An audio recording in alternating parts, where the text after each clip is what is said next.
Wait, why am I going to die? Because you're old and ugly and nobody likes you.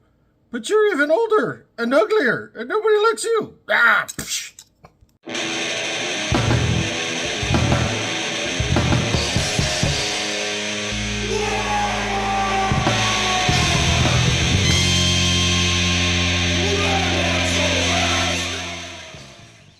Wag! Welcome back to the Red Ones Go Fast, Old Big Mek here, and in this episode we're talking about why certain armies and figures tend to die, while others live on gloriously forever. Let's get into it! Alright, for those of you wondering what the heck I am on about, it is from this article on Warhammer Community last week about what is leaving the Age of Sigmar range. I'm sure you've seen videos all over YouTube about it, on how they are taking some armies completely out of Age of Sigmar, including Chaos Beasts, and one of the orc clans, the Bone Splitters, will be going away. They're actually both going to Old World, which we'll talk about later. That's not important. What's important is there are many models that are going away as well, including all of these here, Stormcast Eternals, most of which are not even that old. Here's Mr. Liberator right here, and you can see this is from one of my Grotz armies, and it is exactly that Liberator. And this model is already going away. Meanwhile, back here in 40k land, I'm still playing with metal tank bustas that are, well, old enough to buy a drink.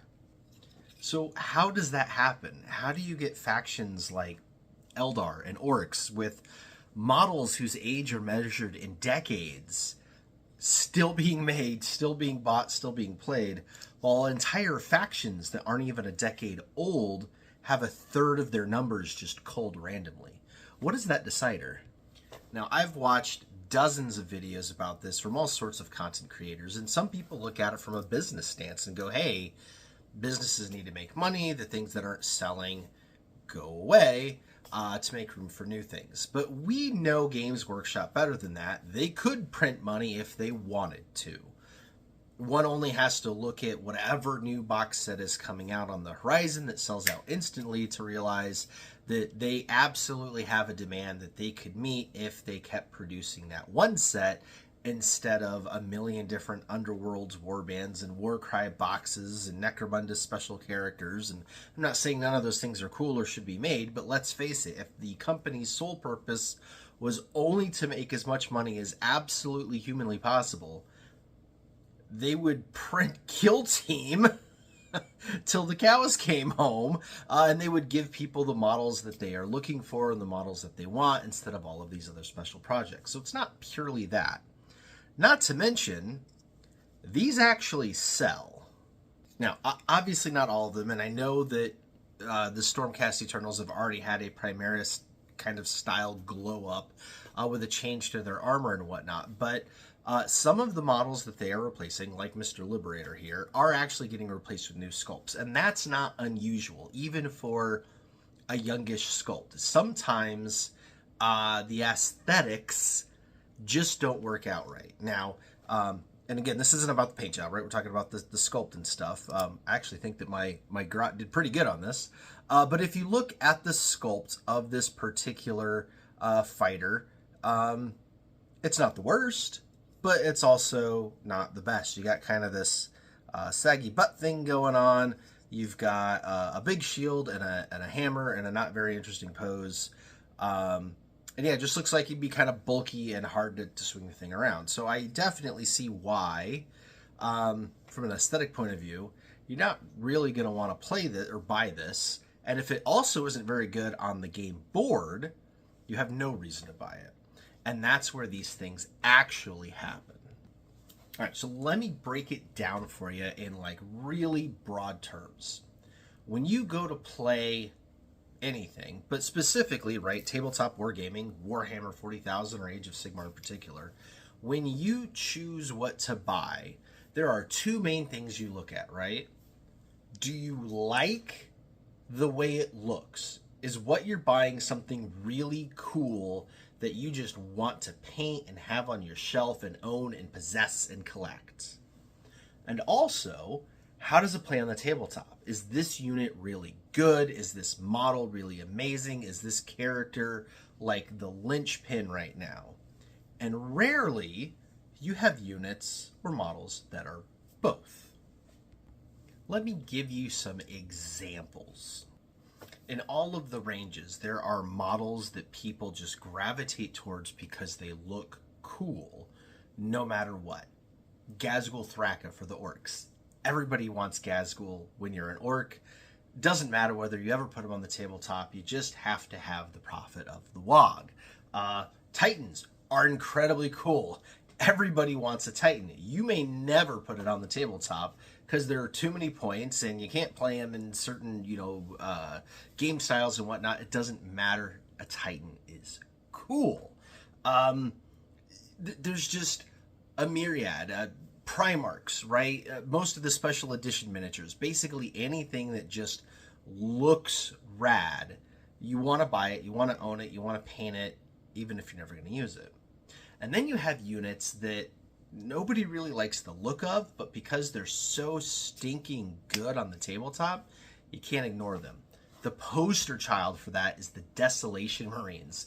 Those new Space Marines, the Devastator replacements that had like the Nerf guns that were all piled up on top of each other that were so ridiculous even orcs looked at them and laughed.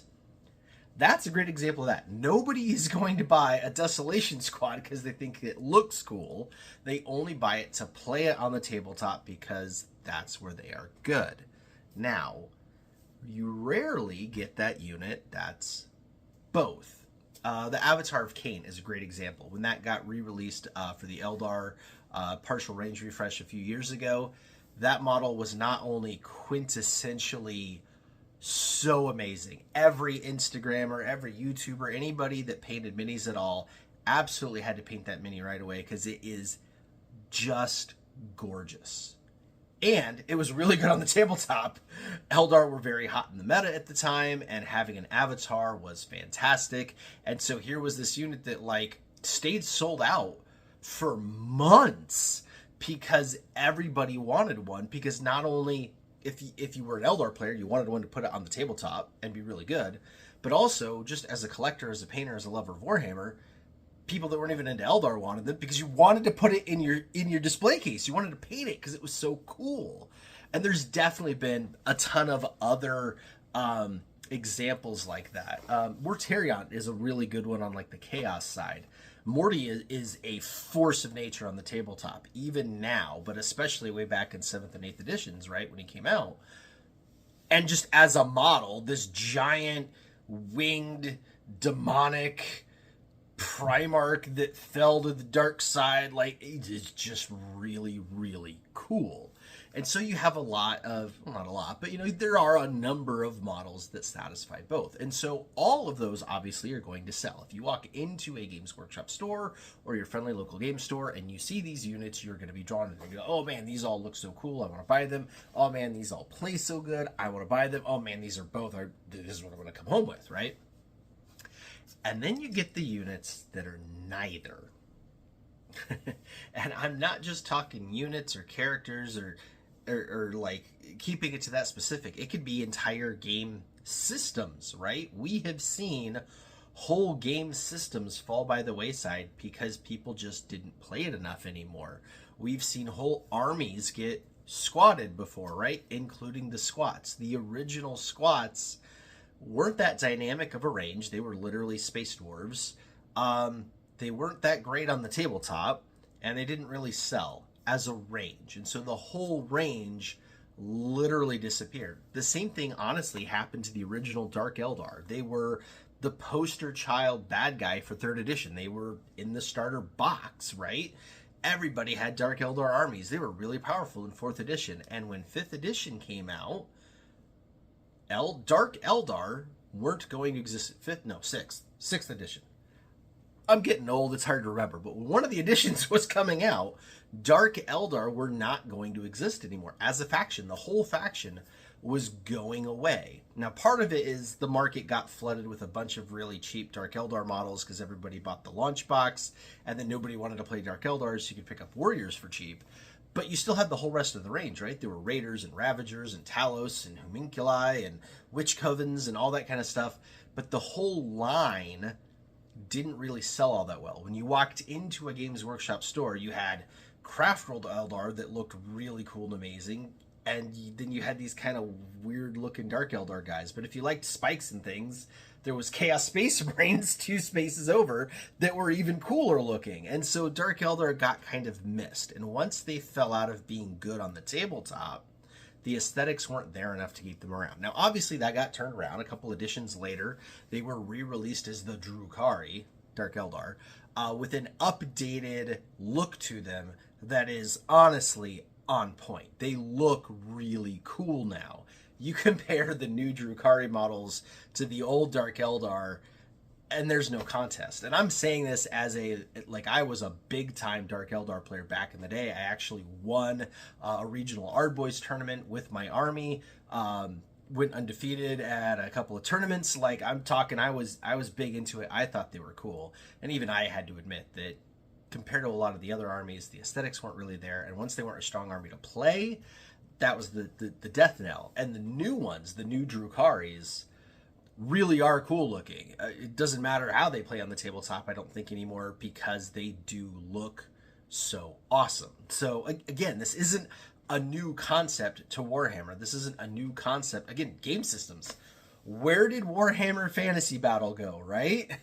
When it all was first happening, and in the 90s and even into the early 2000s, old school Warhammer Fantasy was awesome. It looked really cool. They had some of the best models of the day.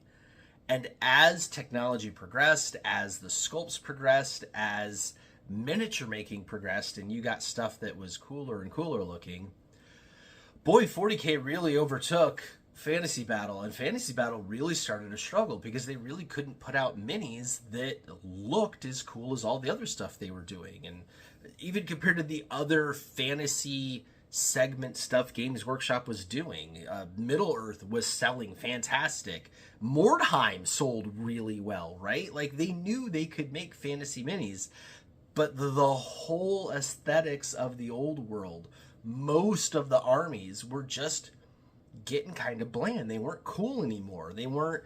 40K went from the bright, crazy, colorful, clown-looking 90s stuff to grimdark really fast, and it worked. And a lot of the models could easily be brought over with literally a paint job change. Fantasy Battle couldn't do that.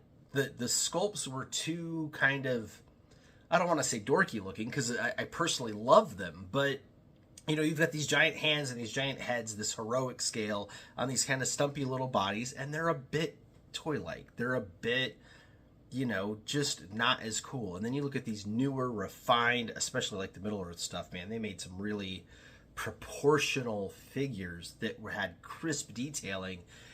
And yeah, you painted some elves for Middle-earth, and then you went and looked at elves in Fantasy Battle, and you could really see why that like really stopped happening. And then again, edition bloat and those final editions just kind of weren't really there. So nobody was playing the game for fun or competitive or whatever, because it wasn't their best game to play.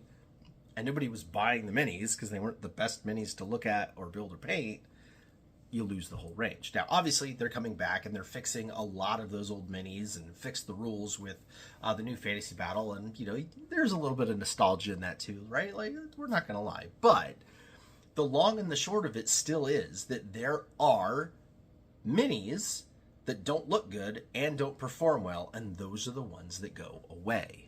Now, I'm not going to speak to a lot of the Age of Sigmar stuff just because I don't really play the game other than, like I said, the Dominion box we bought, and, you know, my Grot and I have played and things like that. We've attempted to play, you know, with some expansions from there and whatnot, but I'm not very well versed in it. But I do know from, again, her own opinions and talking to other people at my local game store and stuff, that when Games Workshop redid the Stormcast Eternals and made their armor a little cooler, it was a big enough aesthetic change that a lot of the older models kind of went by the wayside. They weren't as cool looking, they weren't as dynamic, and then obviously the gameplay wasn't there either, and so that's why they're falling away. Now, there are some that they do play well, and I believe the Liberator is actually one of them, which is why Games Workshop has already announced a new one and has shown off one of the sculpts. So there are, like, not all of these units are literally going away for good. Some of them are just being updated with new sculpts, which again, totally normal. But again, this is not just Age of Sigmar. This is not just Stormcast Eternals. This happens to every army, every time. Orcs, for example, we just got our new codex announced, and in that announcement video, Games Workshop very kindly showed off the index page, the table of contents, for the new codex, for the data sheet. So we know which units are staying and which units are leaving. And 3 very big names from the lore, very special miniatures to people's hearts and minds, have disappeared. Mad Doc Grotznick, Boss Zagstruck, and Captain Badrock. Now, again, loved in the lore, loved on the tabletop in their time, but really think about it. Were they good minis to build and paint? Were they ones people were looking out for? The answer, especially for Badrock, is no. As cool as Badrock was, he had to be the shortest mini on the planet. The guy made dwarves look like LeBron James, all right? Again, green skin guy here, and even I gotta say, Badrock was a bad mini. So what you got was, people were doing Badrucks, but they weren't doing Games Workshop's Badruck. They were buying third-party minis, or they were converting. There was an Underworlds warband in particular that had a big captain pirate guy that people were very successfully turning into an amazing Badruck that ended up being the size of Gazgul Thraka, but he looked really cool. And so it became this, the Badrucks that people were painting, the Badrucks that people wanted to put in their display case, weren't from Games Workshop. Tabletop-wise, honestly, he was awful. He was awful for generations, and it wasn't literally until the 10th edition index that he became good, and it wasn't even that he was good, it was that he was the only choice to kind of make some DACO work, especially like with your flash kits. So he became this choice of necessity. I don't think it was enough to pick up his sales. Zagstruck is another really good example. Fantastic concept. How cool is it? An orc got his legs chopped off and he replaced them with 2 power claws, right? That's metal as heck.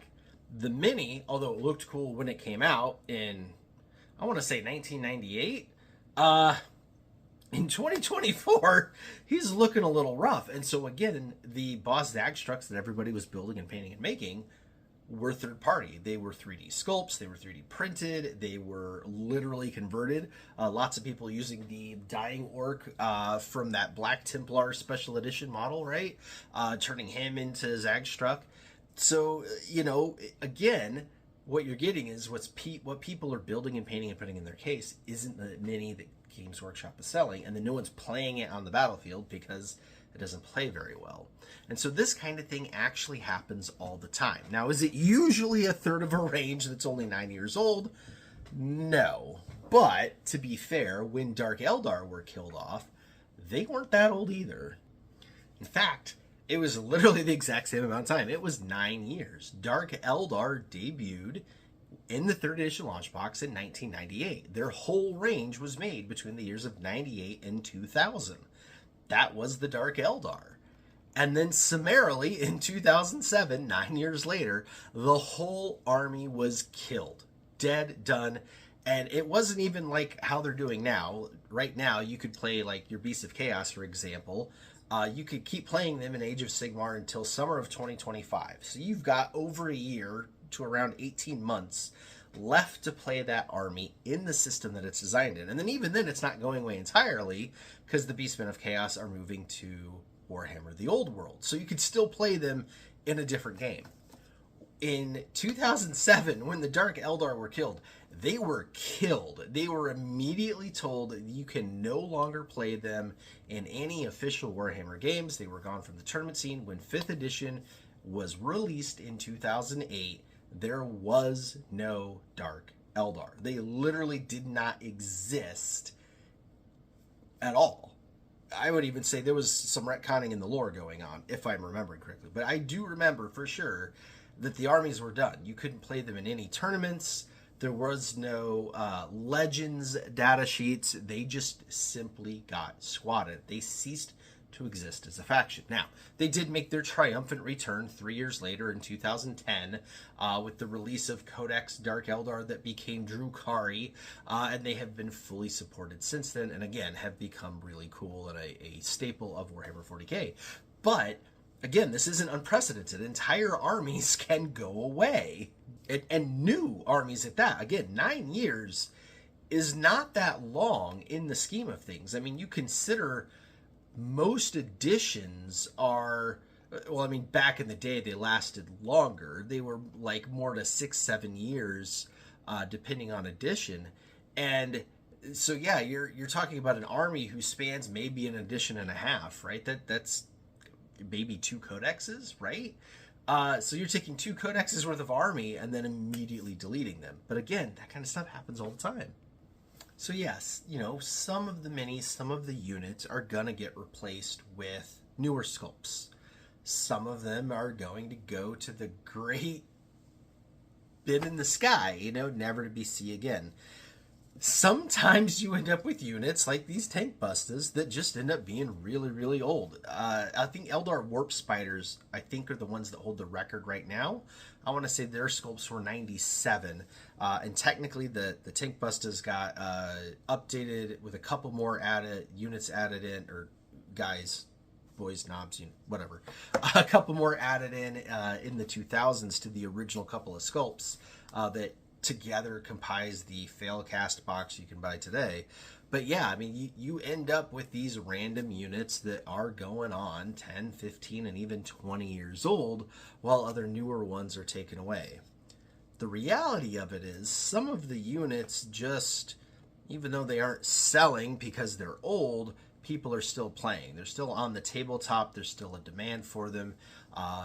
The vast majority of you are brand new to Warhammer. We did a great big poll on this channel and shared it on YouTube and on our Discord, which is free, by the way. If you're not on our Discord yet, you should totally join that. There's a link down in the description below. And on our Patreon and other things like that. And we asked hundreds of people, you know, that you're into Warhammer now, when did you get in? And the vast majority, it was like 67% or something like that, was within the last 2 editions, was within 9th and 10th. And so a lot of these things are going to be kind of news to you, or could be shocking, or could be like, well, wait a minute, I've invested so much time and money and energy into this army or this unit, and you're taking it away from me. Well, that happens. That's part of this hobby. It has always been part of this hobby all the way back to the 1980s. I mean, I haven't been here for all of it, but I've been here since 2nd edition, and I can tell you there's been a number of armies. Squats got deleted. Dark Eldar got deleted. Necrons were deleted. A lot of people forget about that. Necrons started off as kind of a couple of figures, became almost a full-fledged force, was in an index, and then literally got deleted and then came back. Sisters of Battle, the same way. That army was deleted and came back. So just because something is gone doesn't mean it's gone forever. Granted, the Leagues of Votan, even though they're the Squats, they don't look anything like the Squats. But, I mean, at this point, if you're still holding on to that army, I don't know what you expected anyway. But, again, for you new guys, the long and the short of it is, sometimes a unit, a character, a vehicle, a model, even a whole army is not beautiful and is not competitive. And because of those reasons, it gets put on the back burner or sold out or pulled entirely. Don't fret. Just because it's gone doesn't mean you can't use it. Is my grot going to go buy all new Sequitors for her army? No, she likes hers. She likes the one that she painted, and she's going to keep hers and play with hers. And that's totally fine and totally legal. Am I going to go rush out and buy a bunch of new boys to replace my old boys, some of which I've had since 1996? No, all I did was put bigger bases on them and, you know, I mixed in the new guys with the old guys in all of my squads so that I had all these different size orcs, because that looked really cool to me and is very, you know, on point. Just because something is taken away doesn't mean you can't still use it or play with it. Even whole games, whole editions. Battlefleet Gothic. Battlefleet Gothic is simultaneously the best and the worst game Games Workshop ever made. I think aesthetically, the ships are mind-blowingly amazing. The artwork was insane. The game, again, as a ginormous fan, really kind of sucked to play. It was clunky, it was ponderous, it took all day to play one match. There is no such thing as a BFG tournament. That game's been dead, shoot, for over a decade at this point. It is alive as ever because there is a super huge group of very dedicated fans keeping the rules going, making new rules, making new units, doing FAQs and erratas, keeping the game alive. You can find the same thing with Mordheim. There was a super big group for Fantasy Battle until Old World came along, all that kind of stuff. Then there's just you owning the rules, period. I've got a 3rd edition rulebook and a bunch of 3rd edition codexes. If I want to whip out 3rd edition 40k, I can at any time. Right? Like, I don't have to ever give up my metal models. I can just play 3rd edition. So just because something goes away in the here and now, don't despair. Don't get upset about it. Don't, oh, the sky is falling. 1, it happens. And 2, just because it does happen, doesn't mean that you can't use your stuff. Doesn't mean that you can't still enjoy it. And even if that means playing a different version of the game, or even playing a completely different game, like moving from Age of Sigmar to Warhammer Fantasy Battles, it's not that big of a deal. Because in the grand scheme of things, we do this hobby not just to be competitive, but also to be beautiful, right? To us, anyway. We like minis. We like building them. We like painting them. We like reading about them. We like the lore. We like all that kind of stuff. And at the end of the day, if you like it and you enjoy it, that's what matters. Not whether or not you could still buy it. If you've already owned the maximum number of tank busters, why on earth would you go buy new ones anyway, right? So just because something is taken off the shelf or taken out of production doesn't decry the end of the world. And I think that's the big takeaway that I want to give to all of you new players. Take it from an old graybeard who held on to his minis for 30 years. They'll come back around. You never know what's going to come back. You never know what's going to be in again. You never know what you're going to be able to use. Whether it's entire gaming systems returning from the dead. Believe you me, I am sitting on some BFG, and if that game ever gets released again, I'm pulling that out. Same thing with Mordheim. If they ever bring Mordheim back, I'm going to be all over that. And until that day comes, I'm not going to yell about it into the ether. I'm not going to whine about it on social media. I'm going to keep enjoying my minis. I'll keep building them and painting them and putting them in my display case or my pile of shame. I'll keep playing with the rules that I have or rules from other, people, such as, one-page rules and things like that. And I will still enjoy the hobby. And it doesn't mean that I can't buy new things too. Some of the new stuff is really cool. And even if I'm grumpy about some of the old stuff going away, just because I don't like that Badruck doesn't exist anymore, or didn't like that Yarrick didn't exist anymore, didn't mean that I wasn't going to buy any more Imperial Guard, right? I still want a Rogel Dorn tank to go with my Leman Russ tanks, right? It's okay. It is okay to live in both worlds. It is not a cognitive, dichotomy or anything like that. You can do both, and it's okay. All right, Old Big Mek got deeply philosophical for this video. For that, I apologize.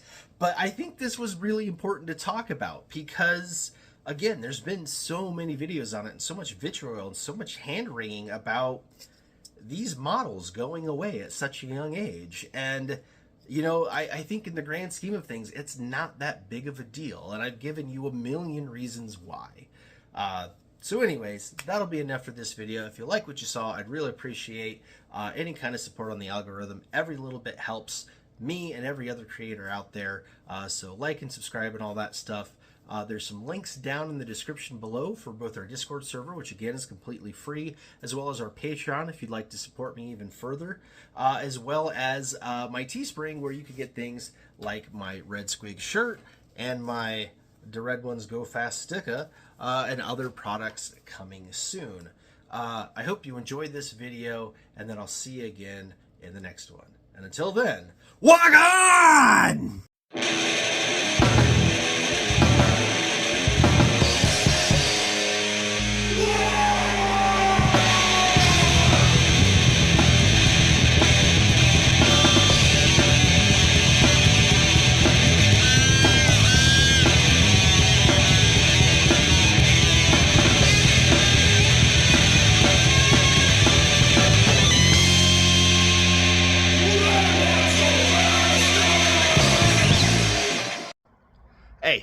Old Big Mek here. Sometimes at the end of these videos I put in little funny outtakes from filming, but sometimes I think I'm going to put some more thoughts in, because I had another thought. And that thought is that what I'm talking about for Warhammer applies to other hobbies too, like cars. You see, I was working on my old speed buggy here, and it reminded me that this thing is, well, it's slow. It might be red, but compared to a modern car, it is slow. Old guitars, they don't have all the electronics in them. They're not going to sound as, amazing and through all the effects and things like that.